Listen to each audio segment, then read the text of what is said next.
And now I have the privilege of introducing you to Chris Hughes. Chris is coming to us as part of our series in responding to a fractured world. Rethink, react, recreate. Chris is a longtime teacher, and I'm going to introduce him in just a moment. His topic today is As We Think, We Live: Critical Challenges for Educational Systems and Teachers.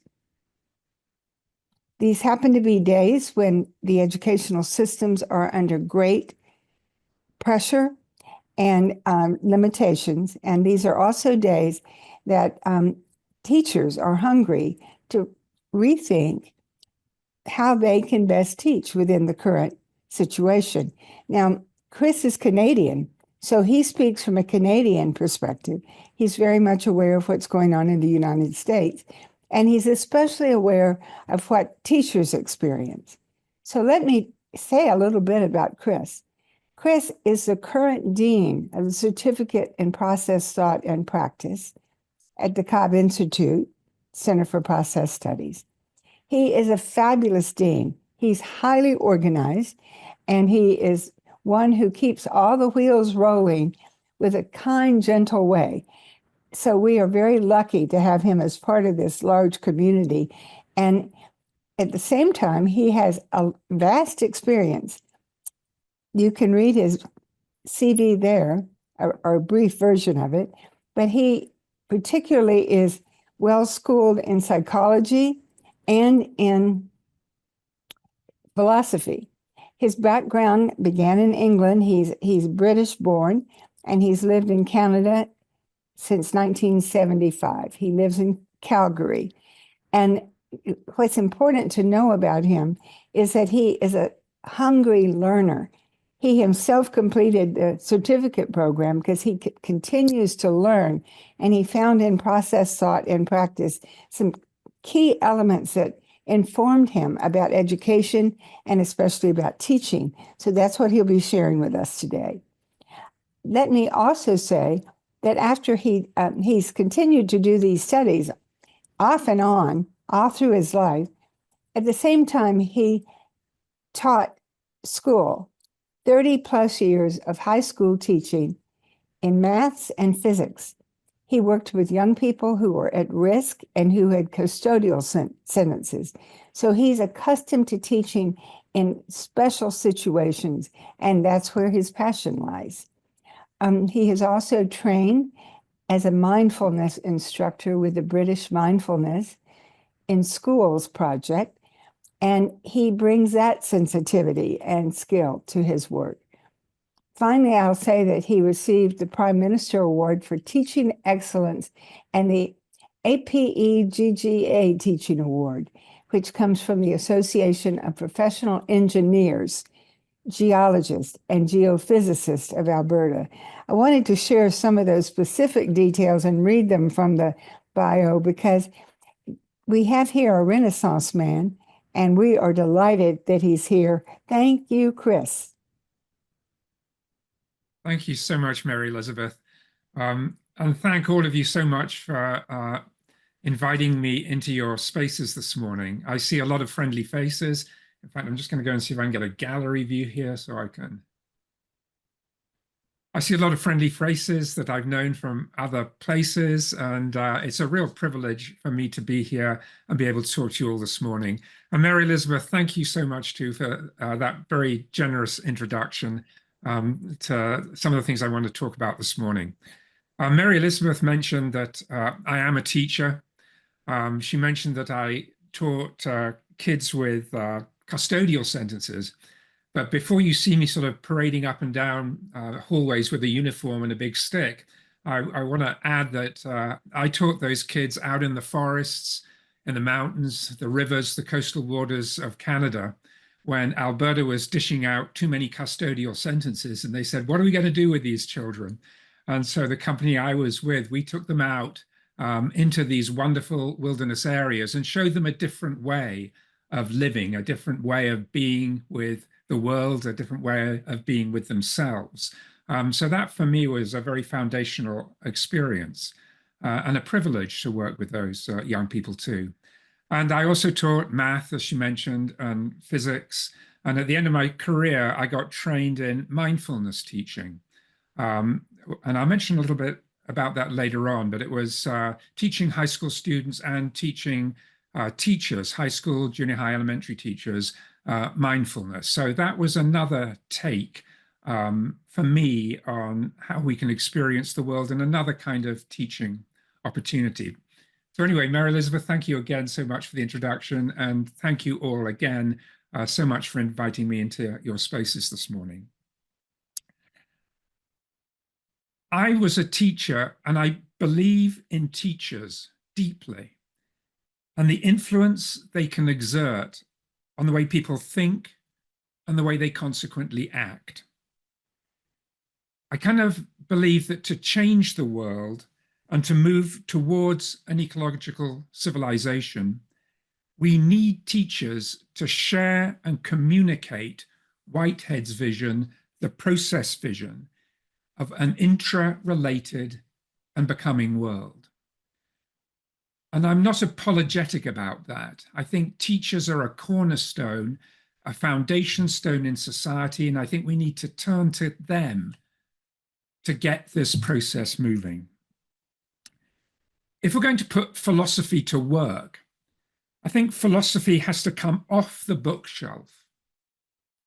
It has to become kind of like a second nature, almost like the way we reach for our cell phones when we want to communicate with people. It can't just be a fragment of a mosaic of how we see the world. It has to become more a lens that we see the world through and a constant prompt that we respond to. And so having had that feeling, my next question was, well, how can we bring this about? Is it even possible to bring this about? And that brings me to what changes most of our lives more than anything else, and that's romance. Romance. Romance starts the most significant relationships we have and the ones that change our felt sense of being in the world and how we live in the world. And romance for Whitehead was also the first stage for deep learning, for transformative learning, for learning that's more than just, getting ready for the unit test or indulging in some interest that's just caught our minds, or even sometimes the effort that goes into writing a book. I believe that ecological civilization needs to start with a kind of romance, a love affair, if you like, with the ideas of Whitehead. The trouble is that Process and Reality has never been on any list of romantic bestsellers. Far from it. Its appeal is more to those who enjoy a certain precision in thinking, which was Whitehead's second phase of his 3 phases of learning.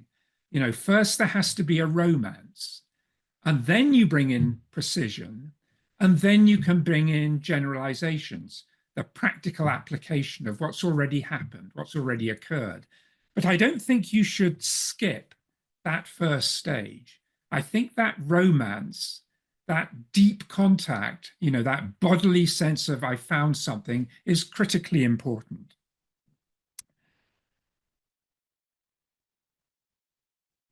How do we go about transforming Whitehead's observation as we think we live into action? How can we trigger a widespread romance with Whitehead's thinking, big enough perhaps even to make a difference on election day? How can we reach that many people, how can we reach so many minds? Now, I spent most of my life working as a high school teacher, not as a philosopher. And high school teaching is a pretty gritty affair. Like, if you don't make contact with those kids in that room, you're going to be basically run out of town. So I'm coming from that experience. What I want to share with you this morning is no deep dive into Whitehead's speculative philosophy, into process. I'm interested in something different. I'm hoping that what I'm going to share with you is a deep dive into how we might get young people to come alive, to, in a sense, vibrate to the process message. In other words, I'm interested in popularizing process and reality, not debating what we find inside it.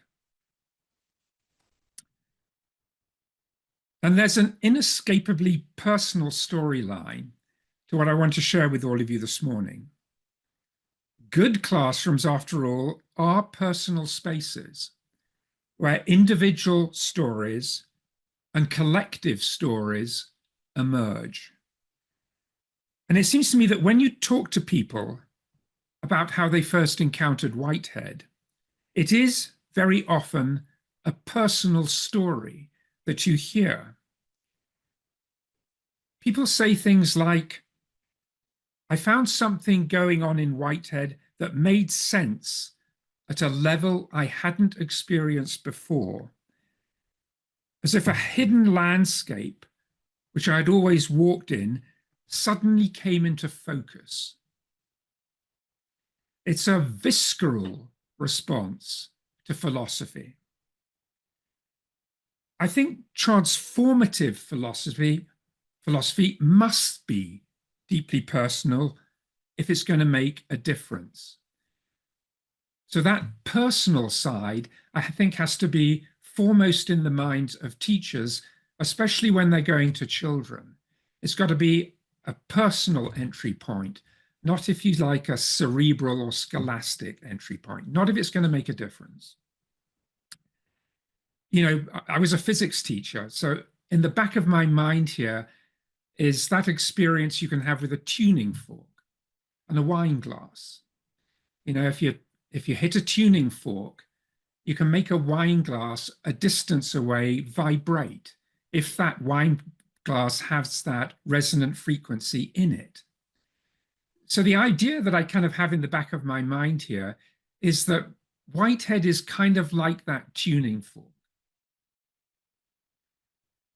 And when we hear his message, and when his message communicates to us in a deep personal sense, not in a wordy sense, not in a scholastic sense, but when that resonance happens within us, we know it, we feel it. And it's that resonance that I want us to be able to trigger in classrooms, a resonance to that message that Whitehead's communicating, and to which all of us, I think, who fell in love with his ideas resonated to at some point, often a very early point in our conversation with Whitehead. In his words from Adventure of Ideas, he says, what he's offering is a truth of feeling and not a truth of verbalization. He says it's beyond the dictionary definition of words. So that's the idea that I have. That was the motivating conviction underlying what I did last year, that this could be done, and I think should be done if we want to change the trajectory the planet's on. So I think young people will respond to Whitehead. The trick is to find the right tuning fork.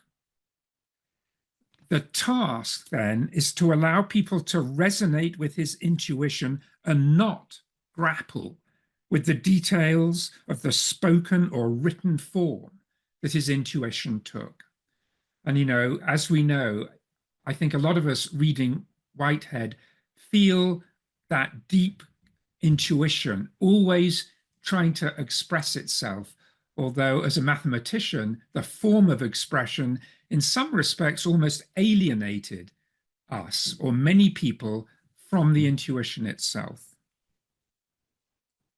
So philosophy, as it's usually encountered, is too much book on the shelf, too in the head, and not enough that reach for that phone instinct that I was talking about earlier on. When Whitehead says of his work, the sole appeal is to intuition, I think the task of the teacher is to awaken in her students an intuition. And such intuition, I think, is dormant and distant. It's exiled from most classrooms, from most learning spaces today. To use Eugene Genlin's language, the spoken word of classrooms fails to resonate with the felt sense, the student's unworded intuition of what's important. And the half-life of such learning is the unit test at the end of the week. It doesn't stay with them. So last year, I created a course, or more specifically, a bundle of course materials that I called Process. I'm going to share my screen here, so if you just bear with me for a second. This is the first slide from the first lesson, and it's called In Here and Out There. What I tried to do with these materials was explore the possibility of finding an intuitive entry point that would resonate with young people. And it needed to be intuitive, you know, a kind of common denominator that might trigger that aha feeling, that combination of emotion and understanding, you know, a doorway, if you like, into the change world that I think Whitehead and process thinking offers. Now, Whitehead writes that the elucidation of immediate experience is the sole justification of any thought. The elucidation of immediate experience is the sole justification for any thought. But for me, and I suspect for others, he does more than just elucidate experience. His thoughts change the fabric of experience itself. When we embrace those thoughts, when the world touches us through them, then the felt sense of being in the world can shift. That's what I mean by opening a door at the experiential level. And the course that I worked on, Process, is an attempt to bring this shift to a new audience. I wrote it with high school students in mind, but a recent experience I had was with adults, and they responded to it just as readily as, you know, as the students I had in mind do. So I think the audience is broader than just that 17, 18-year-old category that was the sort of target group in my mind when I was writing.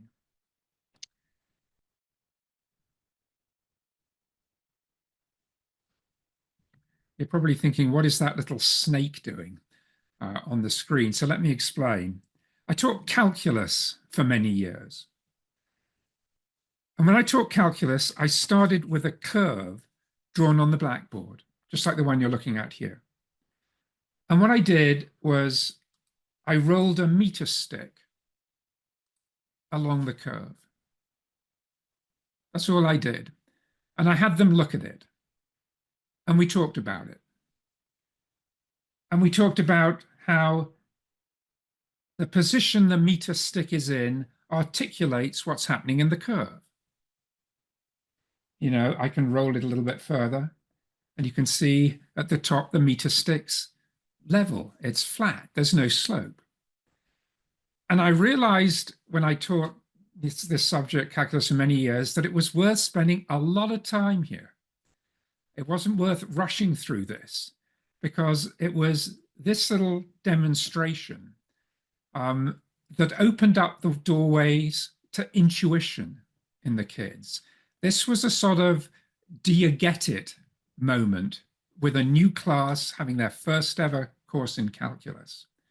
And I mean, all the maths, the formulas, what the derivative is, all the things they were expecting, I realized could come later, because the precision floated, in a sense, if they hadn't had time to connect the ideas to something that was already in their repertoire of understanding, something that they could see, in a sense, was important and could relate to.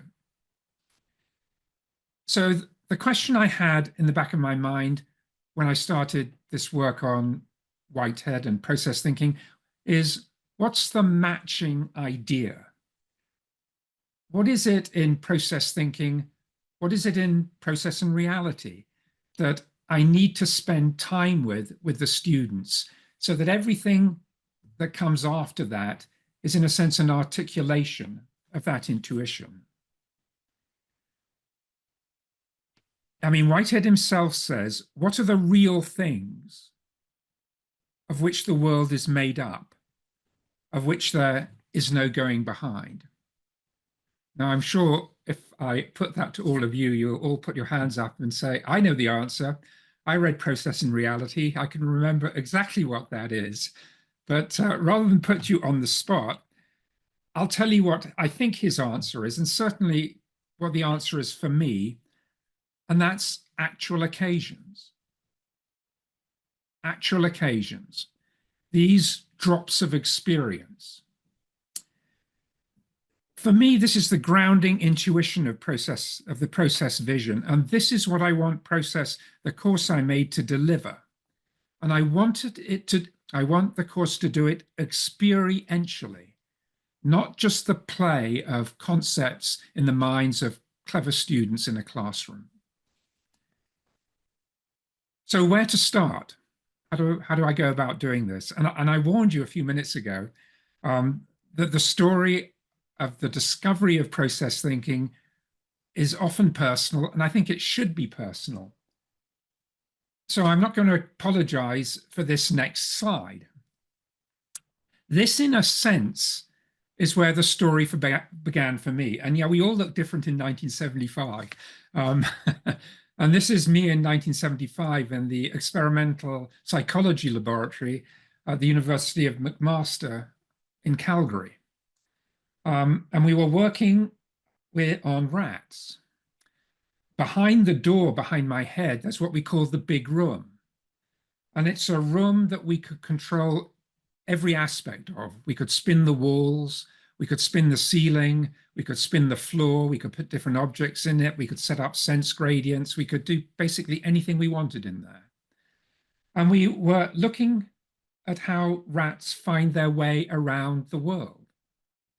And for rats' memory, as ours, occurs in a brain structure called the hippocampus. So we were putting the rats into that room. This guy doesn't have a head implant, luckily. Later on he would. And we were recording from single cells in the hippocampus of those animals when they were in that world. Now, what we were allowed to talk about was brain cells firing. And we were allowed to talk about exploratory behavior. This is N17 I'm smiling at here. We called him Space Athlete. Later on in the bar, we called him Henry Gruntfuttock, because we got to know him quite well. So he got a little nickname, and he wasn't N17. And in the bar, in the pub, at the end of the day, we talked about Henry knowing where he was in that room. He knew.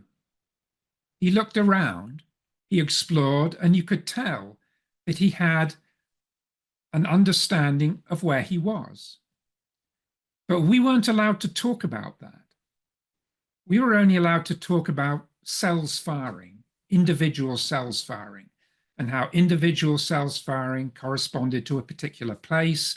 That's what we were there to study. That's what we were there to write about. But for me, Henry knowing where he was and that neuron firing became way more fascinating than the narrow research path we were allowed to follow. Think about it. A cell firing out there in the world, and Henry knowing where he was, an inner event.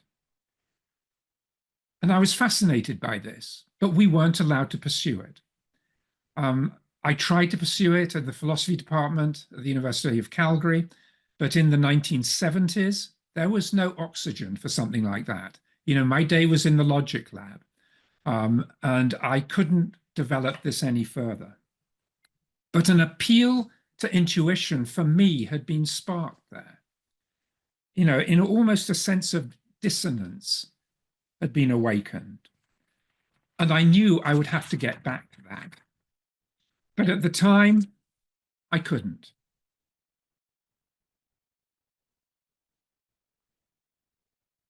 This became my reality.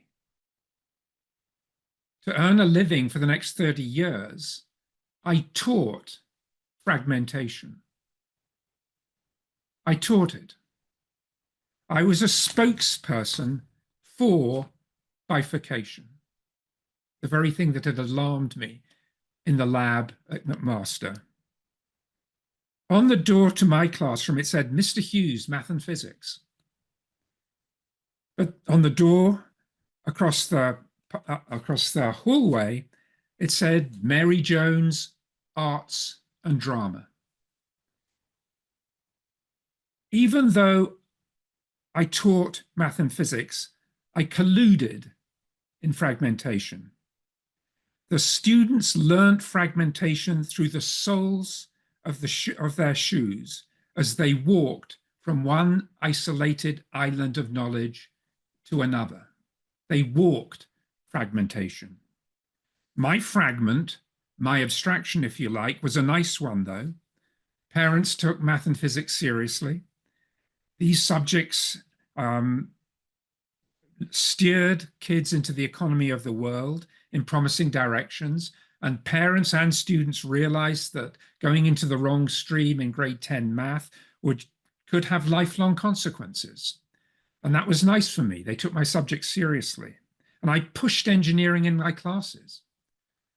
You know, I would glow with pride when the announcer at graduation said, Mary Jones going to the Cummings School of Engineering to study electrical engineering at the U of C. I mean, I felt, wow, I've achieved what I wanted to achieve. I feel good about it. But I was haunted by good old Henry Gruntfutter, my little rat from University of McMaster. There was fragmentation, not only in the hallways of my school, but in my classroom itself. There was a split between my values, between myself, my soul even perhaps, and what I was teaching. And I was passing on this split to my students. When I rolled the ruler along the curve in that first calculus class, it was an act of fragmentation. I was breaking unity.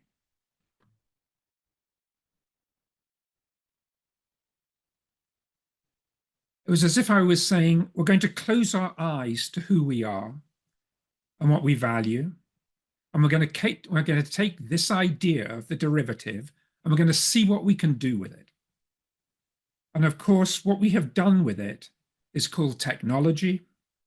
And this technology is the motivating energy of our culture, the trajectory, if you like, of world civilization. And it started in my classroom and every classroom like mine. And its issue is the state of the planet today. When Newton and Leibniz rolled the ruler 400 years ago, the world split apart and every classroom inherits that bifurcation, endorses it, and teaches it. This fragmented worldview is inhaled by all school children. Post-secondary education simply endorses it.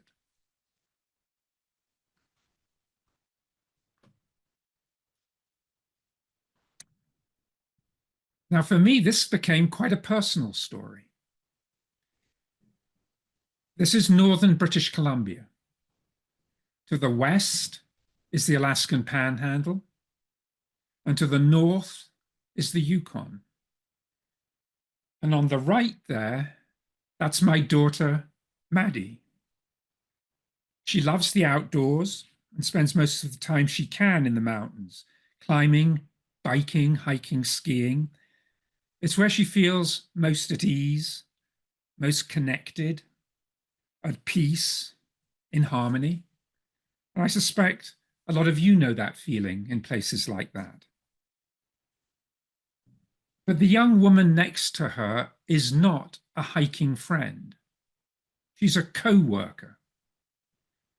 The helicopter they flew in on is just out of sight on the left. My daughter Maddie is a geotechnical engineer, and the two of them are conducting a survey to assess this landscape's ability to tolerate the tailings dams and ponds, the river diversions and roads needed for the open pit mine planned for this area. At a company's AGM, the CEO opened his presentation with this slide. And I wondered, didn't he see the deep fragmentation implicit in this?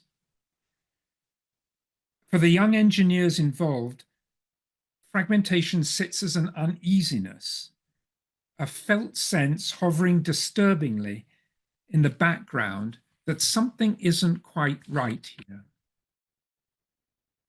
But my daughter would say to me, but Dad, we always do environmental impact assessments and we have to live. We all use cell phones. It's the way the world works. We all drive, we all take aeroplanes. But for me, for her, and I think for others, the attempt to dispel the uneasiness never completely works.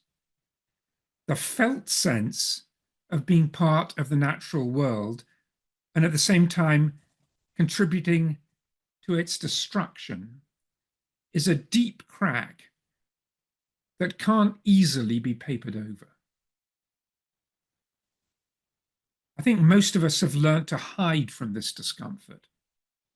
Experience becomes partitioned into what must be done in each week and where we escape to each weekend. And I think the CEO who showed this was acknowledging both the discomfort and, in a funny way, trying to deny it at the same time. This is an example for me of the fractured world our education system has trained people into accepting. People, us, we all live within the fragments of our worldviews, and the fragmentation allows us to mentally survive, to endure.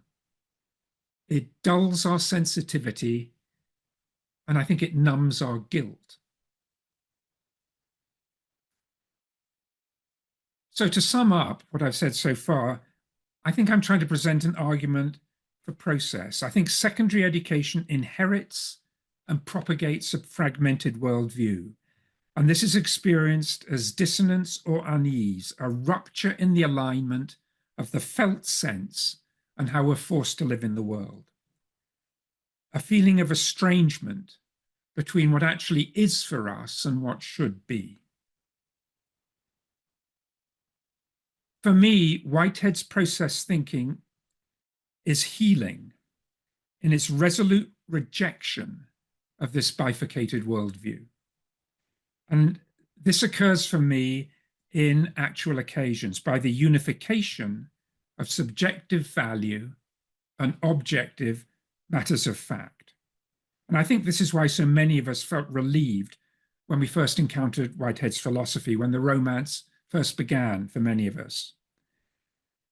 And it's a deep relief. It's a recalibration of experience. And from it comes the ability to live different lives. You know, the title of this talk is As We Think We Live. Or maybe after we've encountered Whitehead, now as we experience So as a result, now we think, and so we will, so we could, so we can live. And who in society can be instrumental in shifting experience away from fragmentation towards a relational worldview on a wide scale? I think teachers. I think teachers can play a critical role in doing this. And I think it's a role that we ignore. And when we ignore it, we don't help shift the trajectory that our society and the planet's on. Will students go for this? Will they bite? Without going into it, I think process thinking itself would encourage a yes, the positive laws that process thinking talks about. And as a teacher, my gut feeling is yes as well, that I think I can bring this over in a classroom. I think I can make kids resonate with this view.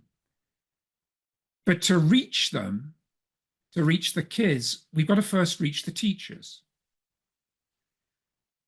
A subject that's taught without enthusiasm and commitment, with the commitment and enthusiasm, and commitment of the teacher is hollow, it's empty. You know, that we all know the ardent football coach who grudgingly teaches English. Those teachers turn out athletes, not poets. As we will see in a second, the process, the course is orientated to students, but critically by way of teachers, through teachers. It's not like a safety net, a set of, safety with ladders videos that you could drop in front of a class and hope something good will result. Last month, I presented the ideas that I've shared with you so far with a group of teachers at the Southwest Alberta Teachers Conference in Lethbridge, just north of the Montana border.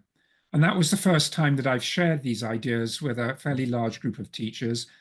And I was really encouraged by their enthusiasm. They resonated with these ideas. And I had inquirers, well, how do we get into this? When's the next training program? I was encouraged that the teachers would be on side with an attempt with a venture like this. Well, are there any precedents to think this might be possible? And there is one that comes to mind. So I just want to share this with you, and then maybe we'll pause for a minute before I go on to tell you a little bit more about what the process course looks like. In 1979, John Kabat-Zinn took meditation out of the Zendo and put it into the basement of the stress reduction clinic at the University of Massachusetts Medical Center. And Zen meditation was reborn as mind-based stress reduction. Over the next 40 years, it spread across the globe like a grass fire. Mindfulness became a way of thinking and living for millions of people. In 2009, the UK Mindfulness in Schools took mindfulness and took up the challenge of creating a program that they could introduce into schools. And they did it incredibly successfully. The estimate is that by 2019, they'd reach over 1.5 million teachers by training 1.5 million students by training up to around then 5,000 teachers. And it was a success. I was part of that program and it worked. So the course I put together, Process Thinking, copies MISC's pedagogy and its distribution procedure, because I think this is proven and I think we can imitate it and bring process thinking to the classroom. What I want to share in this last portion of my talk is I want to give you a look at what the course materials look like. So there's some sort of grist for the mill there. And then if you're willing, if Mary Elizabeth gives me permission, I'd like to take you all on a little bit of a practice exercise, because all the lessons come with experiential practices. And it's a very different way, informed by my mindfulness teaching, of getting people into that intuitive, resonating spot. It would just take a few minutes and would be a little bit of a change of pace. Do I have a thumbs up for that in a minute, Mary Elizabeth? Okay, thank you for that. Okay, I'm going to share my screen again and keep going here. So I said earlier on that the course is really a set of resources that people can put together, teachers can put together any way they want. So each of the 7 lessons has these 5 components to it. There's an editable set of PowerPoint slides. So these are slides that when they're given to people are not locked. They can change it around as much as they want, because the idea there is that I want teachers to use the course as a basis for their understanding. And then I want it to be their understanding that they bring into the classroom and give to the kids. I don't want them to play the video I've made. I don't want them to talk over the set of PowerPoints that I've made. I mean, that's a possibility. You can start with that. I did that with the Mindfulness in Schools project. What I'm trying to offer here is scaffolding that will work from the teacher who's new to process thinking, knows nothing about it, right up to the person who can say to themselves, hey, this is a set of resources that I can use in the classroom. It'll reduce my lesson prep. I think I can go with this. It'll be helpful. So the materials are the set of PowerPoint slides, a script for the PowerPoint slide. So this is the script for the video. So each lesson has a 10 to 20-minute video with me talking through the lesson as I saw it, which you could just drop in front of kids and say, hey, watch this. I mean, you could just use them as discussion topics in a church group and say, well, let's watch the 20-minute video and let's have a discussion group. That's what I kind of did with one adult group I taught. They wanted to do that, and it worked pretty well. There's a booklet of teacher notes, which I'll talk about a little bit more in a second. There's the video presentation, and then there's the experiential practice. So this is just a quick look at the slides from one of the lessons. You'll note that there are no philosophers lurking on the side of the slide. There are no quotes from philosophers. It's apples, cell phones, images that I hope will connect to the kind of world kids are in. So that's trying to find a nitty-gritty level of approaching process thought. This is the narration to one of the slides. This is slide 12 in lesson 2. I'm going to read it just so you get a feel for what's going on here. It says, we bring our familiarity with the world to every experience we have of the world. The familiarity does not exist as something apart from experience. We don't apply it like a layer of paint to a canvas. Everything in the mind is as necessary to our Apple experience as the raw data coming in through our senses. For an Apple experience, this is what you need. There must be an out there world for the Apple to be in. Your senses must be functioning to collect data. Your brain must be in normal working order, not saturated with alcohol or drugs. Your mind must be clear to provide color, smell, taste, and feeling. You must have access to memories to provide context, like orchards. You must be open-minded to appreciate and value what you see. Your mind must be capable of planning to float even the possibility of apple pie. The long and the short of it is this: we know an apple when we see one. The knowing is implicit in the seeing. So that comes with every slide. Sometimes there are as many as, 25, maybe 30 slides in one lesson. So the idea of providing the script is that a teacher can read this. If it's a novice teacher who doesn't know anything about process thinking, there's enough to grip hold of. But I'm hoping that for some of you who are familiar with process thinking, some of what I wrote there will resonate with, yeah, this is consistent with what process thinking is about. The teacher's notes are, in a sense, the heart of the offering to teachers. It's a package of materials. It has to list learning outcomes. Why? Because if you're going to give this in a school, if it's going to be approved by the authorities in the school or by the area, you better list learning outcomes. In the UK, you have to write these on board before every class. And if an inspector comes in and they're not up, you're in trouble. So I did this, not because I believe outcomes are a part of the way we want to deliver process, but they have to be there to enable this stuff to happen in schools. There's also a flow chart that takes the 15 to 30 slides of each lesson and shows a teacher how they connect. So if you're teaching a class and you only had 10 minutes to prepare, you can have this in front of you. You can click through the slides. You know what's coming up next without having to read a big blurb about it. Just to give you a flavor of what's in the teacher package for each slide, this is, I think, the first slide in the second lesson. And it says to the teacher, this lesson investigates experience. Experience requires two sources, out there, extrinsic, and in here, intrinsic. These two are like the poles of a magnet. They're never found apart. The lesson starts with a consideration of the extrinsic pole, moves on to the intrinsic pole, and concludes both are necessary for experience. And then it says start the lesson with an apple on each student's desk.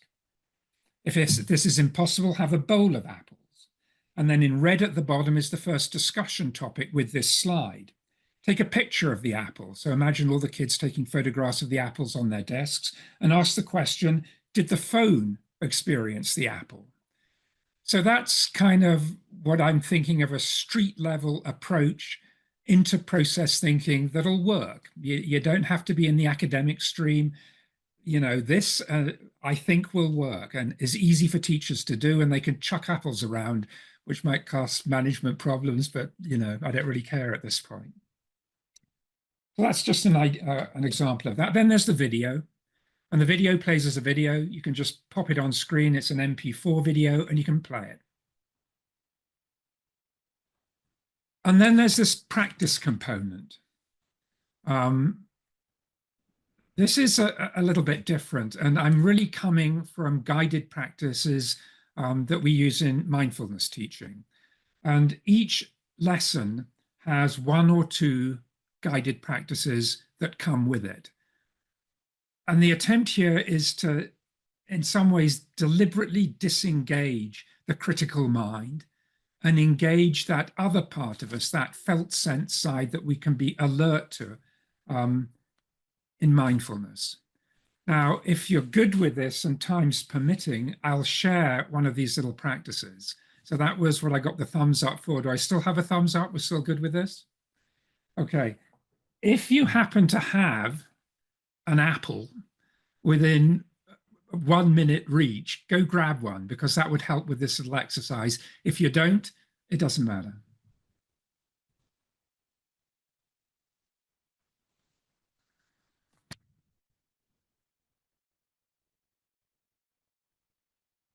Okay, so we're changing pace here.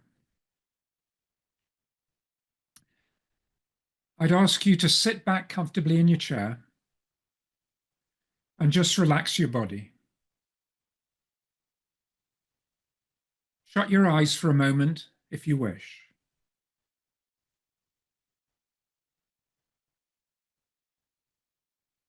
Feel the chair against your body.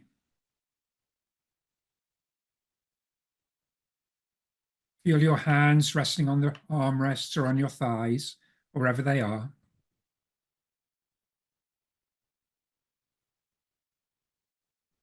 Just gently notice your breath.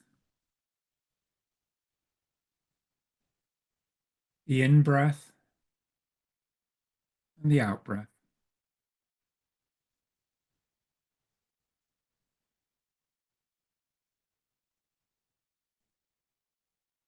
Perhaps take a moment to notice if you're holding any tension in your body.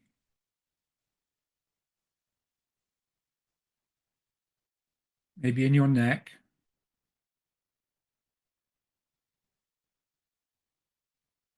perhaps in your forehead behind your eyes.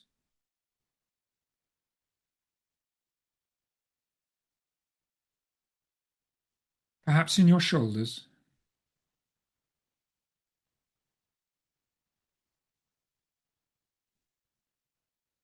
And And if you find any tension, perhaps you can try just gently breathing into those areas for a moment.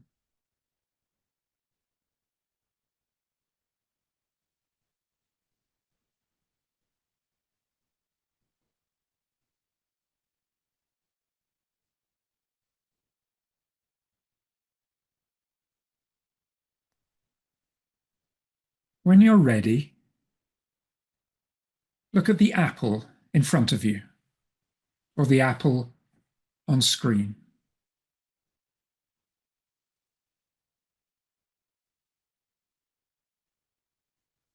Try not to describe it in your mind with words. Just take it in as it is.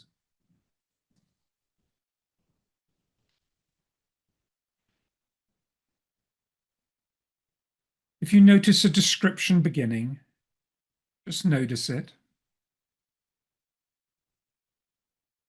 and try letting it go.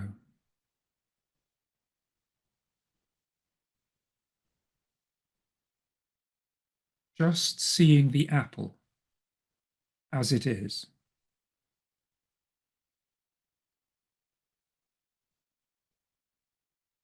Open your emotions to it.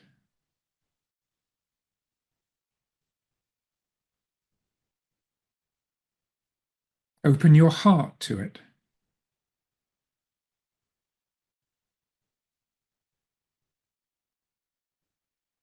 Open your senses to it.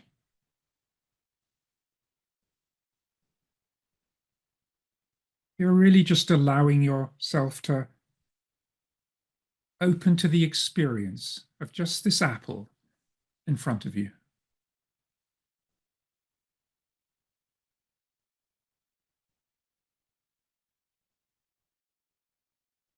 And noticing the breath.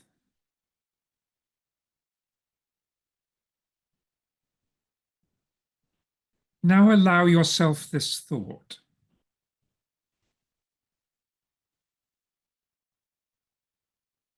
I am experiencing an apple. I'm simply experiencing an apple. And shift your attention to the color of the apple. Stay with the color.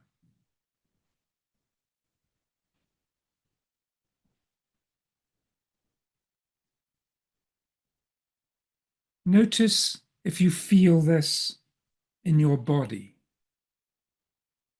this color, this enjoyment.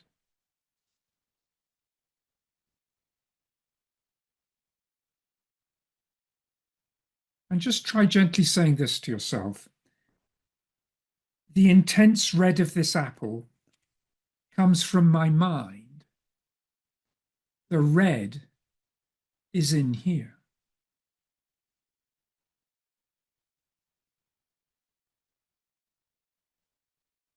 The intense red of this apple comes from my mind.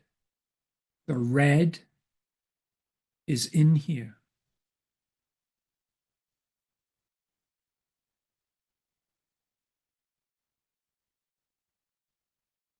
And now let your attention shift back to your breath for a moment and the feeling of the chair.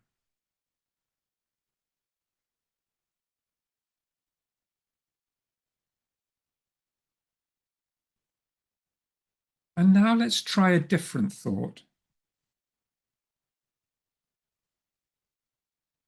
The apple is out there in the world.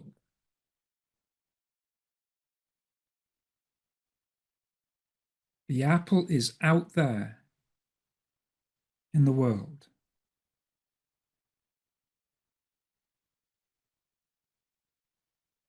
I can reach out into the world and touch it.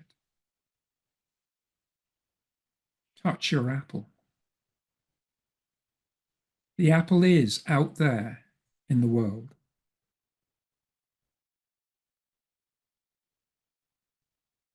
I can reach out and hold it in my hand. Slowly reach out and hold your apple in your hand.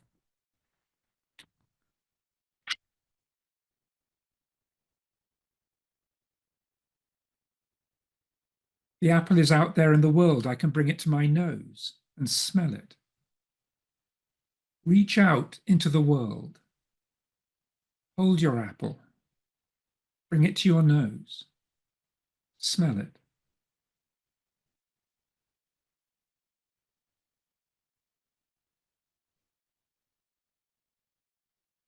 And now let go of these thoughts.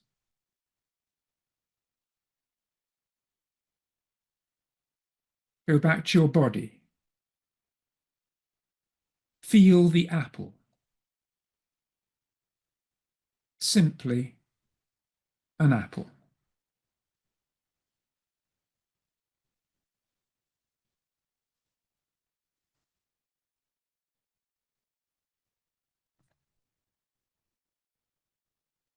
Thank you for joining me in that practice. So each lesson of the 7 lessons has a couple of those guided practices that go along with it. And I'm realizing now that there are many other kind of practices that we could involve too.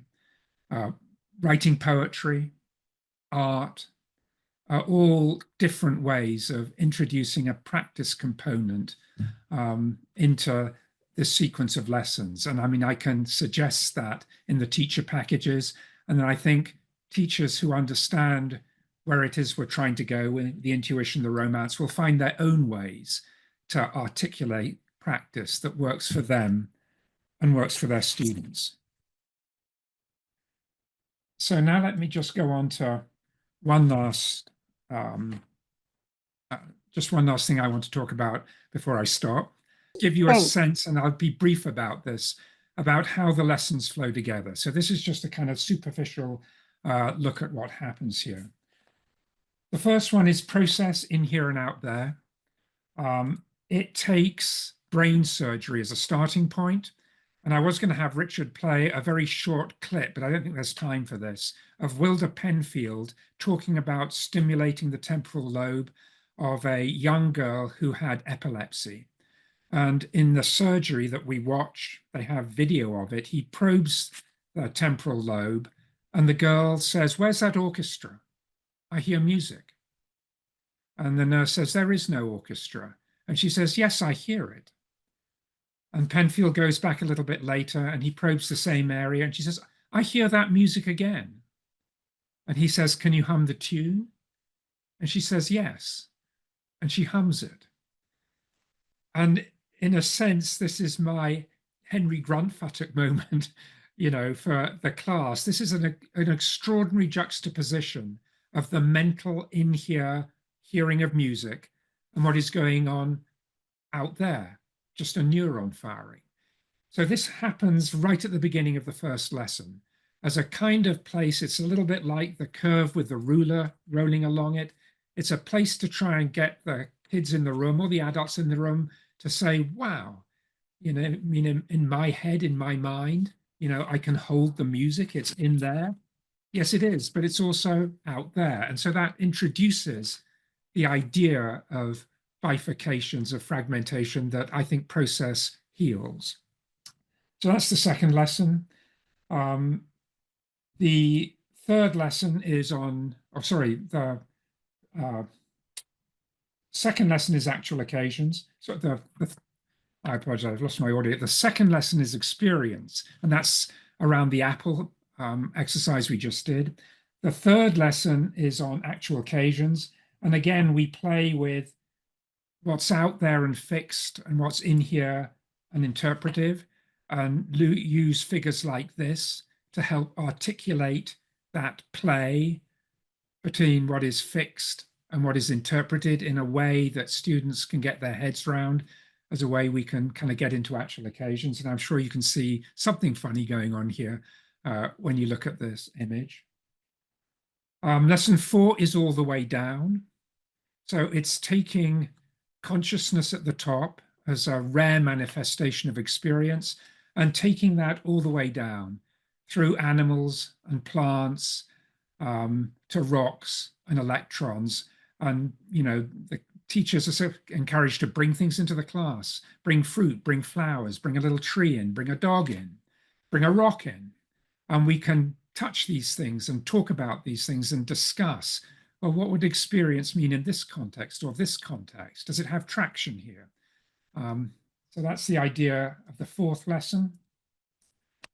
The fifth lesson is on time, especially how time drags in a math class and flies by in an art class, and yet the clock is registering the same amount of time in both classes. So what's going on here? How can we talk about this? You know, is time as simple as we usually think about it? Or let's get into this and discuss this. And time is an important aspect of understanding process thought and the relationship between actual occasions and the space-time continuum, etc. So that's the fifth lesson. The sixth lesson looks at becoming and being. To put it simply, in this lesson, we look at nouns and verbs and how verbs transition into nouns and how we're all verbs, but we're surrounded by nouns. So it kind of explores that sequence of events. And the last lesson is easily the longest lesson on becoming itself. And this is a fairly detailed dive into what is going on in an actual occasion. You know, I said that intuition, this magic, this romance, I want to start with these kids or young people suddenly realizing, well, yeah, this actual occasion has got something going on for it. There is the inside and the outside, as we just explored with that Apple experience that we shared together, and they are coming together. How could that possibly work? And if we understand how it works, does it apply to us? Is it relevant to how I find my life? And so that's what's going on in that last lesson. I'm going to stop sharing my screen now. Oh, there we go. So that's, whoops. So that's basically the idea. I don't go in these lessons into applications. I don't go into ecological civilization. I don't go in to God. I'm just trying to spark the romance. And I feel that if the romance is sparked, people can then take it in different directions. Social studies teachers could take it in the directions of ecological civilization, as could teachers teaching biology with a different take on what is happening in the plant they're dissecting. In physics and math classrooms, teachers could take what's going on here in a different look at quantum mechanics as it's touched on, at least in grade 12. So it's a starting point. Thank you for sharing it with me. I enjoyed that. Thank you so much, Chris. This has been fascinating. So well done and so informative and evocative. Thank you. Thanks, Mary Elizabeth.